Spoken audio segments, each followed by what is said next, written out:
ha nem vagy. Minden vágyom és gondom csak te vagy. Minden éjjel a fejemből bent vagy. Az illatod kísért, az emléket nem hagy. De már nem vagy, eltűntél.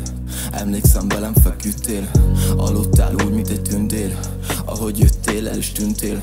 Meggyűlnek a fejemben a gondok. Miatt a falakat bontok. Mennék, de a lábamon horgony a bánatomat, meg az írásba folytom.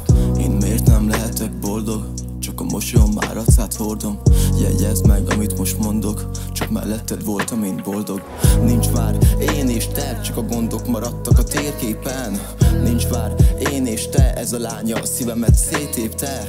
Nincs már én és te, egyedül várok az éjfélre.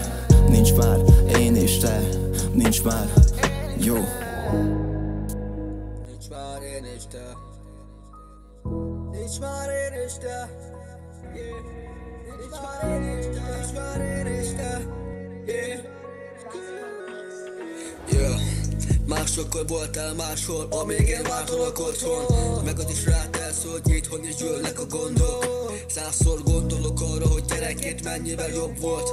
Neked is gondot, orr meg az enyém. Nincs aki megér, nekem is nehéz. Szegezem a szememet az orra felé. Hallod, így négy van, de leszarom, írom a zenét. Már nem én vagyok, ki kísérget hazafelé. Nem tudom, hogy történhetett meg ez az egész. Szar ez az egész, nekem is nehéz, Ígérgetsz mindent, aztán meg lelépsz, Ígérgetsz mindent, aztán meg lelépsz. Ez egy más világ, ez egy más szét, ahol nem számít az igaz szép. Elköltözök egyszer, dolgozok edzek, felnőttök ebben. Már nincs olyan, hogy én és te ketten. Már nincs olyan, hogy én és te ketten. Nézem a hatot, betörnek a flashek.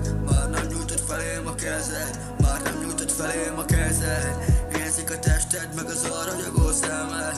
Érzik a tested, meg az aranyagó szemed. Már nem nyújtod felém a kezed. Én és te ketten, én és te ketten, én és te.